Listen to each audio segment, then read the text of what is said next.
Welcome back. Today we're going to be looking at Shakespeare's Twelfth Night. And today, if you're watching it on the day that I post, is the 419th anniversary of its first performance at Queen Elizabeth's court for her Twelfth Night festival. A quick word on the title, and then we'll jump into our plot summary. Twelfth Night is a celebration and festivity in the movement between Christmas and Epiphany. For Queen Elizabeth, this would have meant a lot of fancy food, a lot of singing and dancing, and fancy guests. The Duke Orsino was there with her on 1601, January 6th. And so we'll notice this play contains a whole lot of that kind of thing. It's a comedy. It's full of singing, dancing, marriage, and a lot of foibles. Okay, let's look at the plot. Act 1 opens with Duke Orsino, who is in love with the Lady Olivia, who does not requite his love. And so he's listening to mood music. He's also irritated at his servants who can't seem to get a message through to Olivia because she slams the door in their face every time. Ah, alas.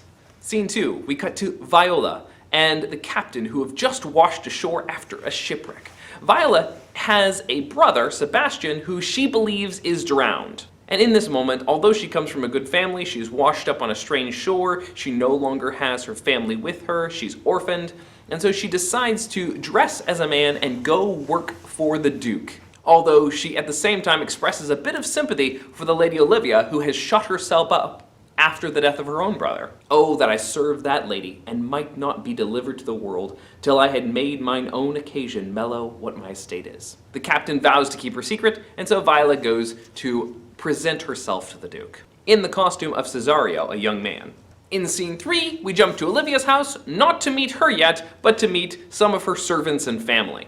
We meet Sir Toby Belch, who is her uncle, who's a drunk and a partier and likes to have a good time. We also meet her maidservant Mariah, who is quick-witted and clever and tries to keep Sir Toby in line. And we have Sir Andrew Aguecheek, who is a friend of Sir Toby's, who he's brought along to drink with, and he is trying to set up his niece Olivia with Sir Andrew. It's a horrible match, but Sir Toby keeps trying to keep Sir Andrew's hopes alive so that Sir Andrew will keep buying him drinks.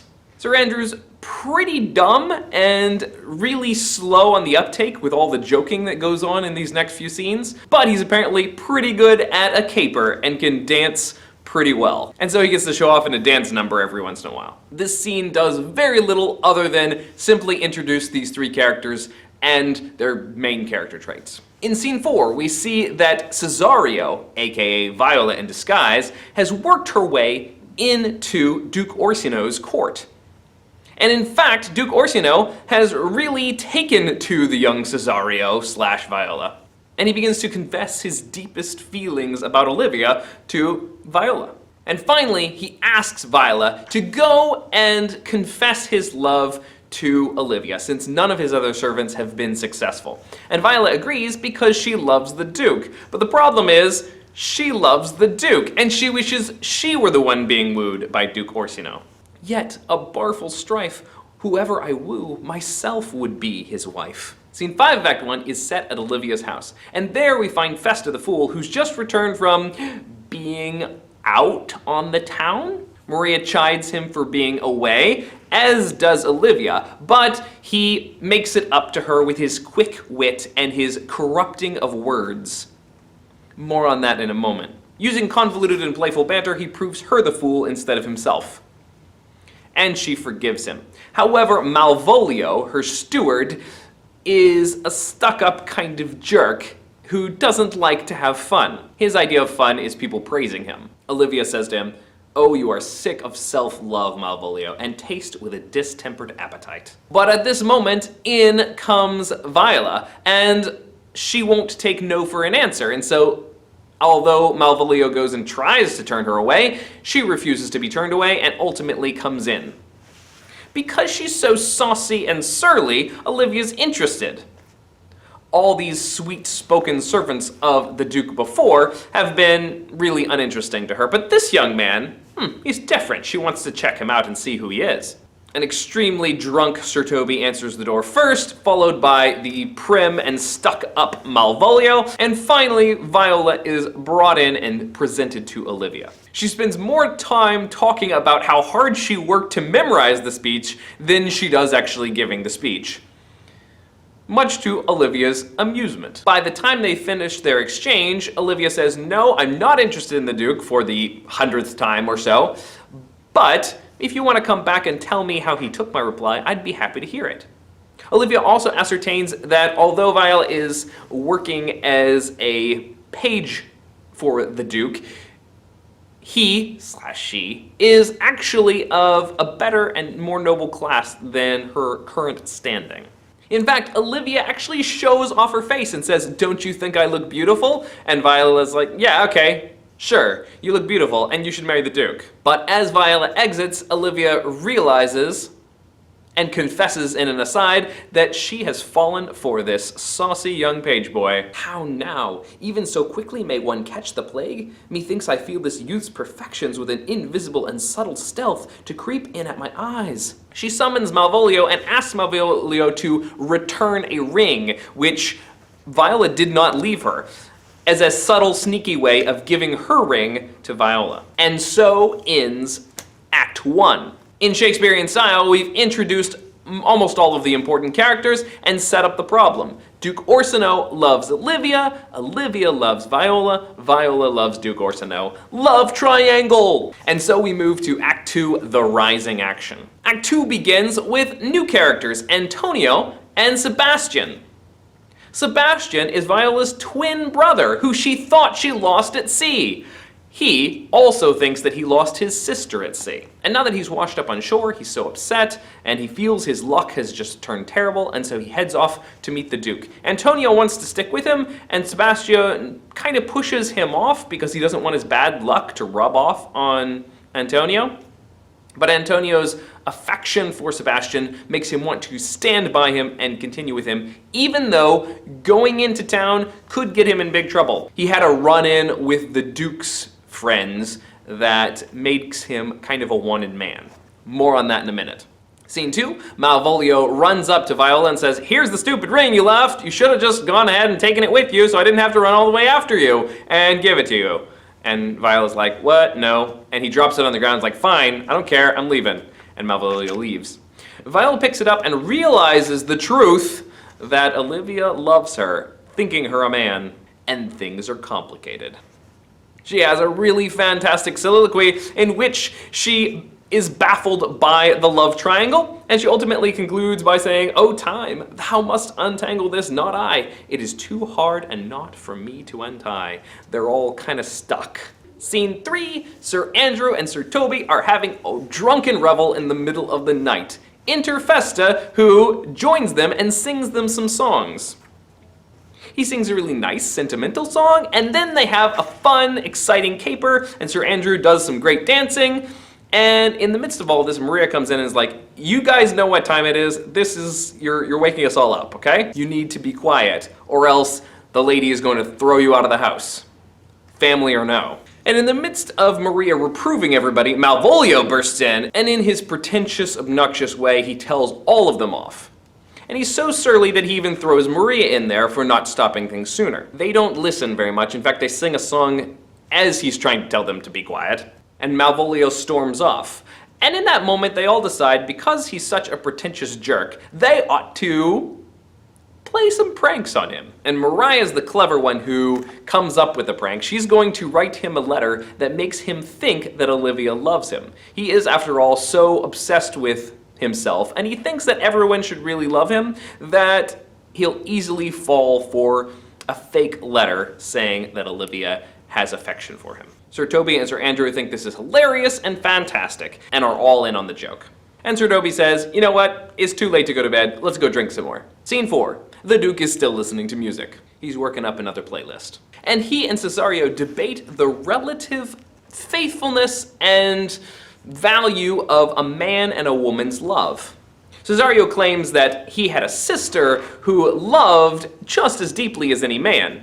Sister. And the Duke concludes by asking Viola/Cesario to go and request Olivia marry him one more time. At this moment, Festa enters and performs a song for them, because Festa's, he's all over the place. He's gonna sing and dance anywhere he wants to go. And he sings a song about unrequited love, because it fits the Duke's feels. And Viola heads out one more time to try to win over Olivia. In scene 5, we see Sir Andrew, Sir Toby, and a new character named Fabian, who's a friend of theirs, getting ready for the prank that Maria is playing on Malvolio. She runs in and tells them all to hide, and then drops a letter where Malvolio will see it. Malvolio comes in talking to himself, and in his speech it is clear that he thinks that Olivia is going to fall for him. And he starts imagining what he would do if he were the Count, and how he would tell off that old Sir Toby. Sir Andrew, Sir Toby, and Fabian are trying not to laugh behind the tree. They keep reacting to the different things that he says, and there's a lot of slapstick comedy going on here. But then Malvolio sees the letter and he picks it up and begins to examine it. It looks like Olivia's handwriting, because Maria knows how to copy her lady's hand. And it's a mysterious love letter that appears to be from Olivia to a mystery man that fits Malvolio's description with a little tweaking. He puzzles through the clues and then ultimately decides that it must be for him. Then the letter hints that if Malvolio wants her, he should start dressing up in these really ridiculous outfits and then start smiling, which is not a Malvolio thing to do. He's going to double garter his stockings and wear yellow and smile a lot. In short, he's going to look ridiculous, and he's going to think that it's going to win Olivia over. After Malvolio exits, Sir Toby declares his love for Maria for her brilliant wit and her clever joking, and Sir Andrew and Fabian also admire Maria's cleverness. And so we come to the end of Act 2. Time for Act 3, where we get to the real mess. Viola meets Festa as she is going to Olivia to try to win Olivia over one more time for the Duke, and they have a lovely interchange about the idea of words and language. And Festa says, "A sentence is but a cheverel glove to a good wit. How quickly the wrong side may be turned outward. How easy it is to take words and twist them around to mean the opposite of what you intended."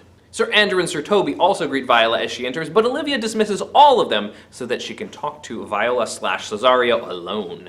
And Olivia says, "Let me lay it out for you plain. I'm totally in love with you, and I want you to marry me instead of continuing to ask me to marry the Duke." And Viola's like, sorry, that's not gonna work. Viola's affections already lie elsewhere, and she's also not the man Olivia thinks she is. In scene 2, Sir Andrew again is about to leave. He keeps trying to give up on Olivia because Olivia obviously has no interest in him, and Sir Toby keeps convincing him that he should give it one more chance. Because, Sir Toby is getting free drinks out of Sir Andrew. But Sir Andrew just saw Olivia really seeming very affectionate and warm towards that servant of the Duke's, and Sir Andrew's given up. But Sir Toby convinces him that no, she was just doing that to make you jealous so you would show your true mettle and go up there and beat the tar out of Cesario. If you would just step up and challenge him to a duel, then Olivia would completely swoon over you.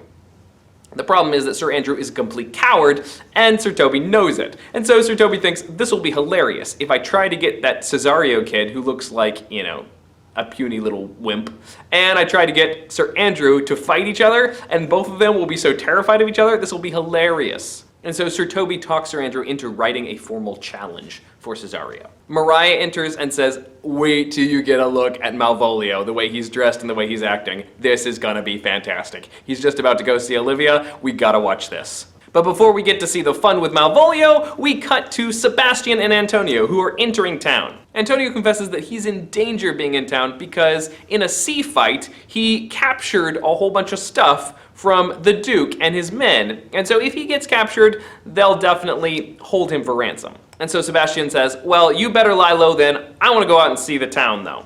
And Antonio's like, "Here, take my money in case you decide to go shopping." They're gonna meet back at the Elephant, which is an inn, not an actual elephant.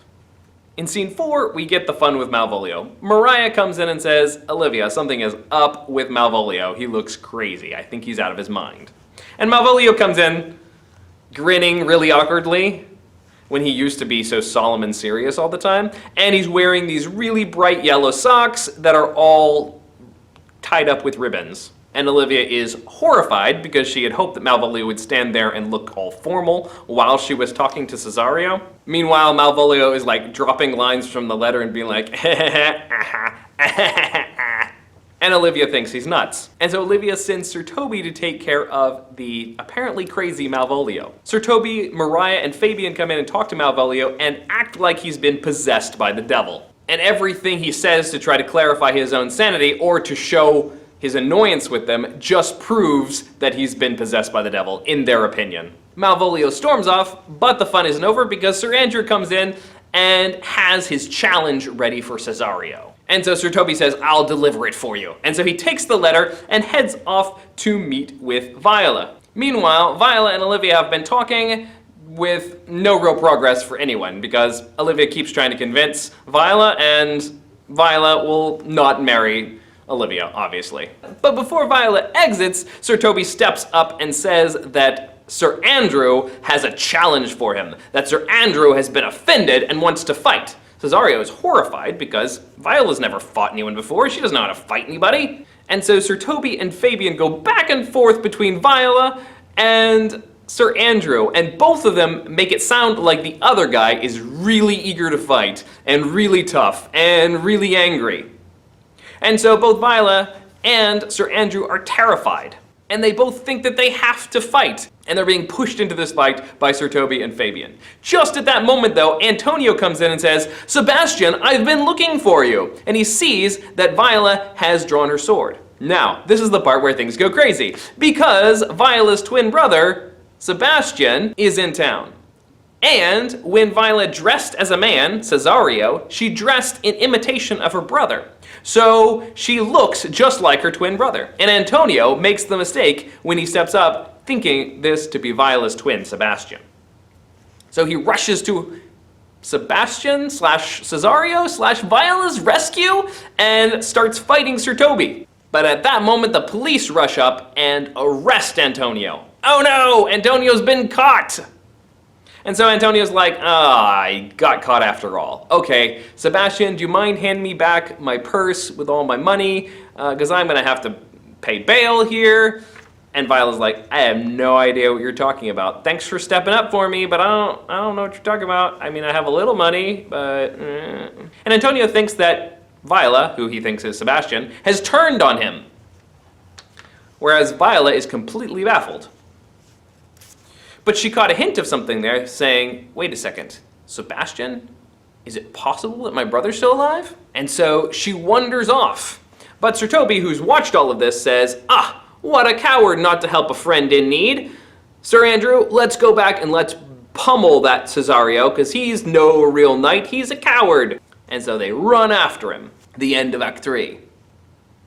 And now we come to Act 4. In Act 4, Festa and Sebastian are having a conversation which neither of them can make heads or tails of. Festa says, I've been sent to take you to my lady, and Sebastian's like, I have no idea what you're talking about. In that moment, Sir Andrew and Fabian and Sir Toby come up, and they try to fight Sebastian, thinking it to be Cesario / Viola. But Sebastian's not helpless, and he draws, ready to fight them. At that moment, Olivia steps up, though, and goes, oh, hold, forgive my really obnoxious Uncle Toby, but please, come back with me to my house, 'cause I love you. And Sebastian's going, what? But, okay, sure, why not? I just came into town and already this beautiful woman is in love with me. Amazing. What relish is in this? How runs the stream? Or am I mad? Or else this is a dream? Let fancy still my sense and lethe sleep. If it be thus a dream, still let me sleep. I love it. And Olivia is excited because all of a sudden, the guy that she's been hitting on all this time, who's refused her until now, is willing to go with her. And she's like, yes. Scene 2. Mariah and Festa are continuing the joke with Malvolio. Malvolio is now locked in the dark. And Festa puts on a curate's outfit and goes and pretends to be a curate. who is trying to cure poor Malvolio of his demon possession. And Malvolio can't see him because Malvolio is locked in the dark, but he talks to him through the door. And so he gets Malvolio more and more confused. And then Festus starts going back and forth between the voice of Sir Topas, the curate, and his own voice. And so he acts like he's trying to help Malvolio as himself, but also in a fight with the curate who wants to keep him locked up. It's a really comical part in which Festus sits there and does two voices back and forth through the door as Malvolio sits in the dark and suffers. And so Festa agrees to go get Malvolio some pen and paper so that he can write a note to Olivia and let her know what's happening to him. Scene 3, Sebastian comes in and goes, "What's going on? I don't know, but this beautiful lady suddenly wants to marry me. Okay, cool. Is she crazy? Am I crazy? I don't know. I'm just gonna go with it." And since there's a priest there ready to marry them, Sebastian says, well, it must be okay if a priest says okay. Let's do it! The end of Act 4. We come to Act 5, which is just one long scene. Duke Orsino is wondering what's going on, and so he goes to Olivia's house. The short of it is, everyone shows up, and everything goes crazy. The Duke first runs into Festa, who's carrying the letter from Malvolio, and getting ready to show it to Olivia. In comes Antonio, in chains, with the officers. And Viola's like, that's the guy who tried to help me earlier. And the Duke's like, yes, you're the guy who captured our ship that one time. And Antonio goes, yeah, and this is the guy who I thought was really nice, and then all of a sudden he turned on me. Pointing at Viola, thinking it's Sebastian. And Viola goes, I have no idea what you're talking about. I never took your money. I don't know what's going on. Olivia comes in, and the Duke's like, hey, you still holding out against me? And Olivia's like, not a chance for you anymore. And she turns to Viola and says, where have you been? After everything, what happened? She's still trying to keep the marriage a secret, but oddly, her new husband has just run back into service with the Duke. And the Duke's still hitting on her. And so the Duke starts walking away, and Viola starts going with him, and Olivia's like, where are you going? And Viola says, after him I love more than I love these eyes, more than life, more by all mores than e'er I shall love wife. If I do feign, you witness above, punish my life for tainting of my love. Which sounds pretty brutal considering Olivia thinks she married this girl, like 5 minutes ago. And the Duke says, come on. And Olivia says, whither, my lord? Cesario, husband, stay.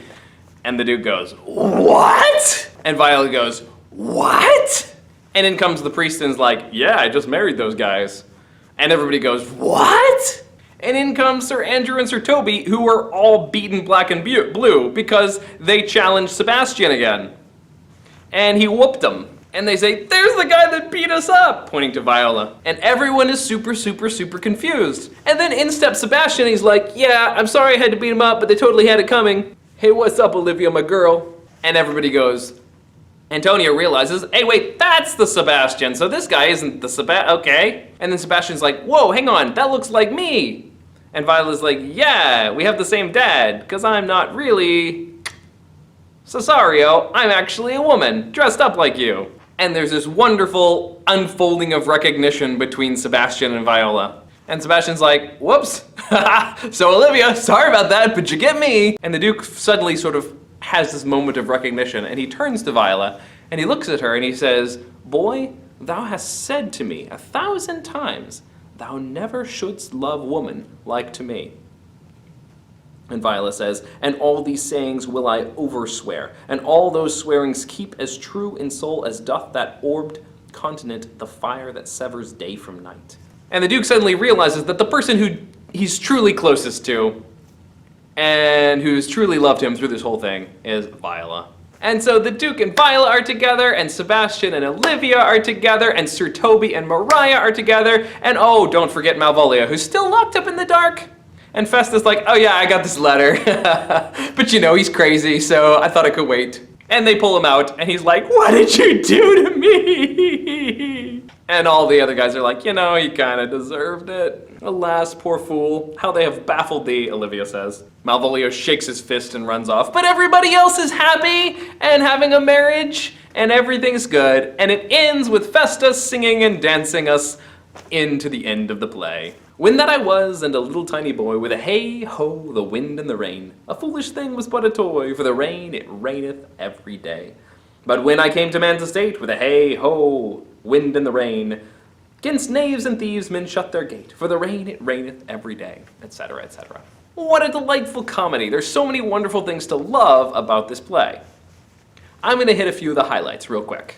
A lot of Shakespeare's plays have singing and dancing in them, but this one has a lot of singing and dancing. Festa has so many great songs all the way throughout, and there's a great variety of songs. Sometimes he sings really sentimental songs, sometimes he sings comic songs, but there's a great range for the character. There's also the dancing of Sir Andrew Aguetique. There's the music that the Duke listens to from time to time throughout the play. If not the most musical, it's definitely one of the most musical of Shakespeare's plays. And you can see how it was meant to be part of a party and a celebration. There's a lot of other fun things in this play. One of them is the variety of ideas about love. You have characters who are in love with themselves, like Malvolio. You have characters who are in love but don't really do anything about it. They just kind of sit there a lot and listen to music, like the Duke. You have Viola, who feels these intense feelings for the Duke, but yet she continues to do what she thinks would make him happy because she loves him. And her love is complicated. It's interesting that the most proactive characters about love in this play are definitely the women. Olivia's the one who goes in and captures the man she wants. Viola's the one who continues to work throughout this entire thing while the Duke kind of sits around. Not to mention Sebastian, who just kind of stumbles into everything here. Maria herself wins over Sir Toby with her clever tricks. As in a lot of good Shakespeare comedy, there's a lot of reversals and topsy-turvy stuff going on. I also love the explorations of comedy and humor in the whole idea of puns and wordplay. That discussion about the way language can be turned on its head or turned inside out like a glove by Festa is one of my favorite moments in the whole play. There's also some delightful speeches, particularly the one of Viola as she is soliloquizing the problem of the love triangle when she first realizes that Olivia is in love with her. There are bits and pieces that feel a whole lot like a lot of Shakespeare's other plays, like the reference to not wanting to drown someone who is already drowned with fresh salt water of your tears. Laertes uses a very similar line in Hamlet. The argument that Olivia should marry in order to pass her beauty on to a child is basically the same argument as the first several sonnets. And Shakespeare also uses the whole twin concept in A Comedy of Errors. Not to mention the drunken comedy of Sir Toby might echo some Falstaff, Shakespeare's famous drunk from the Henry IV plays. And yet the characters are definitely their own people. They have their own personalities, and the play is rich and funny. It's a great play to read or to watch. So happy 12th night, and enjoy the first of our Shakespeare 2020 series. Next up, we're going to be looking at the Henry VI plays. Thanks for watching. If you'd like to subscribe or watch one of my other Shakespeare videos, you can click on the links here or in below. If you have any comments on Twelfth Night or on Shakespeare in general, I'd love to hear them. And I'll see you next time. Bye-bye.